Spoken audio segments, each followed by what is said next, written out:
Hey guys, it's Drac, and welcome to my kitchen. Now this is the kitchen in my home, and I want to go over a couple of things. First off, this is some lima beans that I'm cooking in chicken broth, but I'm going to be making my chicken parmesan dish tonight for you guys, and I wanted to show you kind of start to finish how that goes. Now, for starters, you're going to need chicken, which is the most important part, and I like to prep the meat first. I'll go over the rest of the ingredients in the second segment, but to prep the meat, there are multiple ways that you can buy your chicken. You can buy it whole, you can buy it boneless, skinless chicken breast, you can buy it boneless, skinless chicken cutlets. Now, the cutlets are the easiest way to go, but they're also very expensive. So what I like to do is buy boneless, skinless chicken breasts, and I like to carve them into the specific size of meat that I want for my chicken cutlets, and that gives me a little more leeway in like the quality of meat that I'm using in my dish, and it lets me kind of have more of a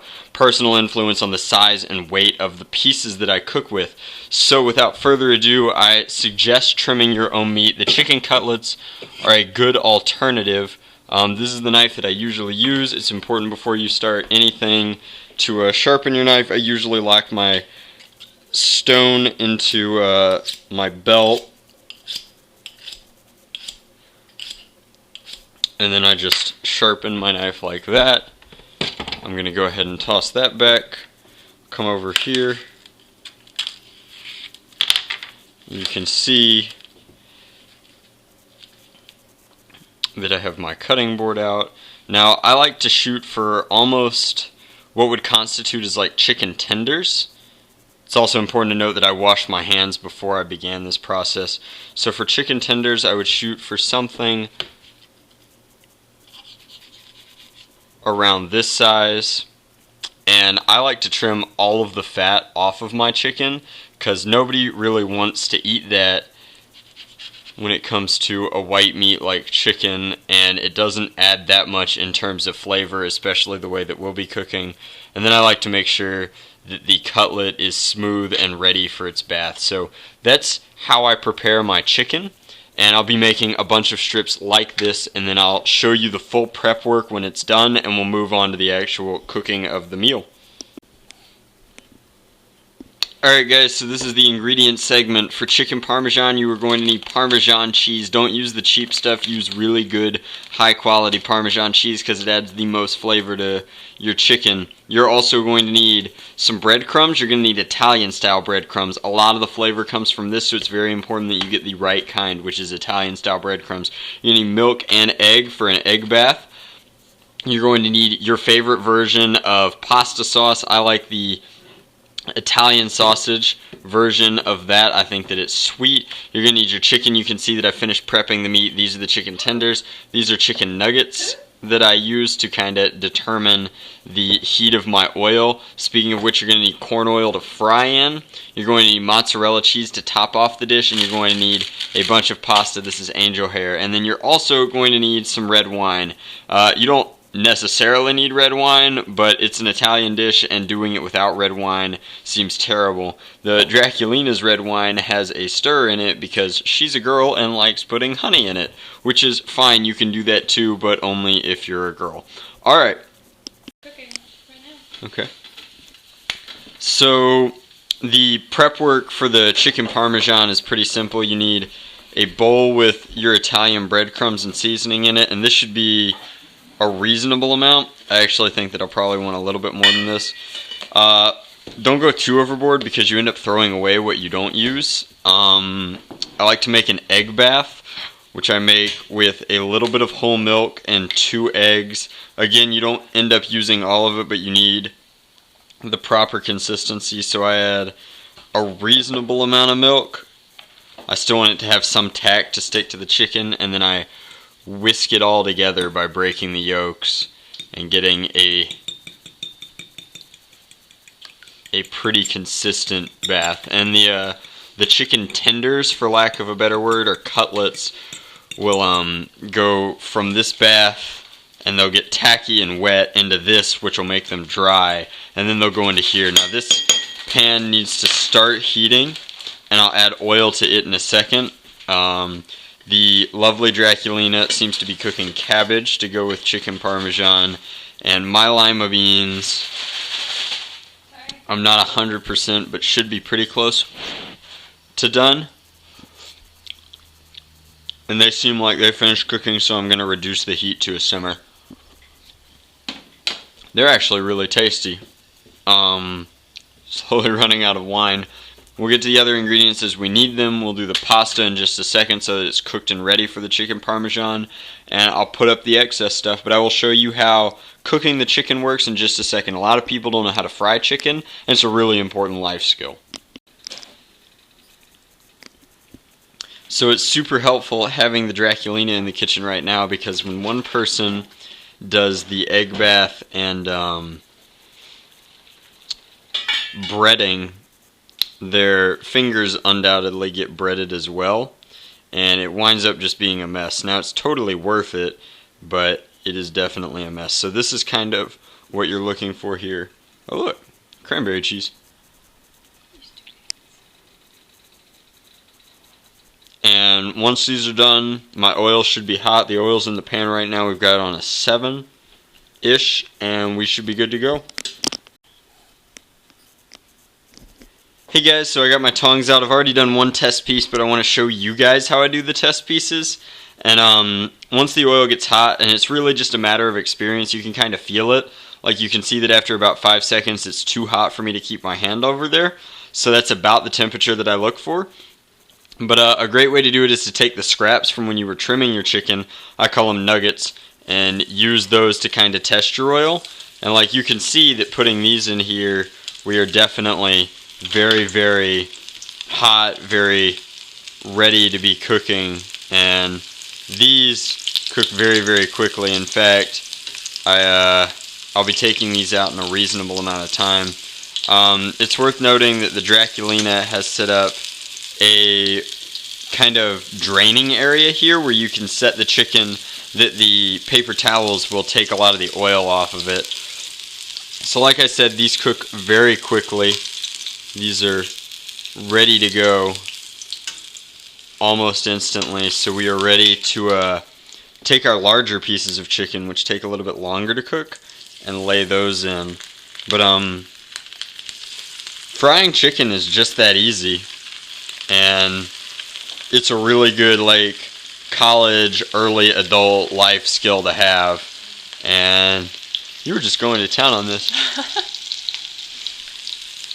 We just got some really good cheese, so we've been eating that while we've been cooking. But I'll flip these in about 15-20 seconds or so and see how the browning looks. I'm looking for like brown chicken, and I will let you know as we get there. So we are taking our last piece of chicken out. Now, I'm not entirely sure how well the color is going to translate, but as it's resting here, you can see that you're shooting for a really kind of light golden brown texture, just like fried chicken. It's important to dispose of your oil properly, but I'm actually not going to worry about that at the immediate time because the Draculina is going to be using this eye for cooking the noodles. Now, give me 1 second. The final step to the chicken parmesan is to grab, careful sweetheart, a Pyrex or a dishware that is oven safe. Grab your sauce and work on your presentation. This is embarrassing. Alright, there we go. Now, you want to lay down a bed of sauce.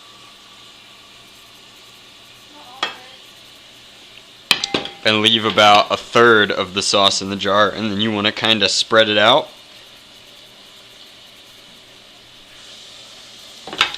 And then you want to start building your bed of cheeses. Now to build your bed of cheeses, you have to come over. Looks like somebody has been snacking on the chicken parmesan, or the parmesan itself.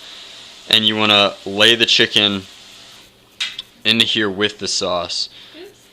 Now, there are a lot of reasons for this. First off, it lets you kind of get an amalgam of flavor with your sauce, and it lets you plate entirely from sauce and cheese onto noodles all at once, which is super important. But also, like, presentation is really important and is something that is very frequently overlooked. And for those of you who are wondering how you get a woman this beautiful, turn and look at me real quick. No. Okay. Well, she's super shy. Cooking skills and presentation are definitely a good starting point. So I like to get a little bit of Parmesan on each one of the chicken tenders, or cutlets, or fillets, or whatever you choose to call them. And then I'm actually going to only show it to you once I get it out of the oven because it takes too much time. But I'm going to dice up my mozzarella and put it in here with it. But after I do that, I add the rest of the sauce. I kind of shoot for adding it in between the chicken cutlets, but it helps layer in sauce and cheese and chicken. And then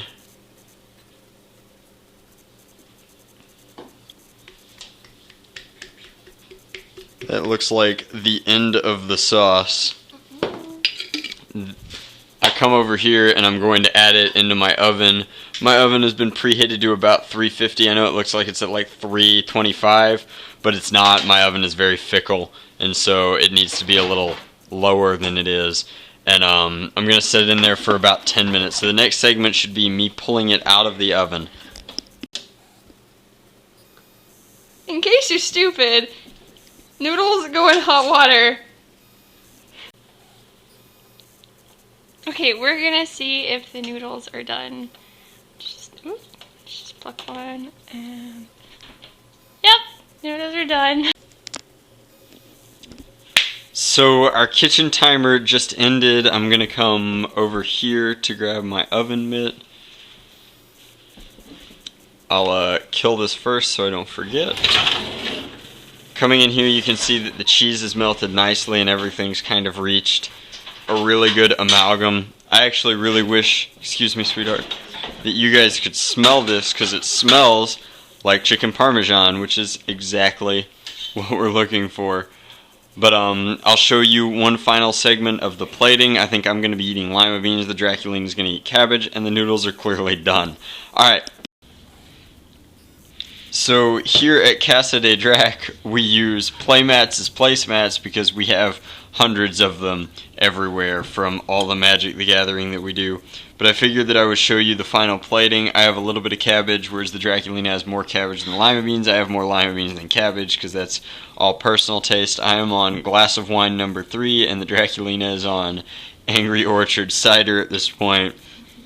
But I was going to kind of cut in, and you can see that the chicken is cooked very nicely, and that the combination of sauce and chicken is just a really awesome Italian dish that is super duper easy to make.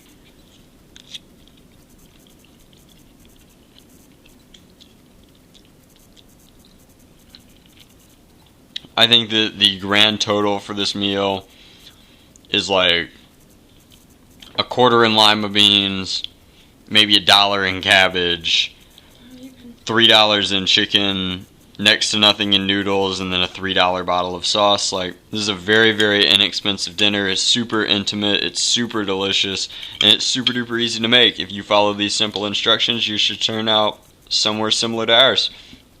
As always, guys, thanks for watching. That's how to make chicken parmesan.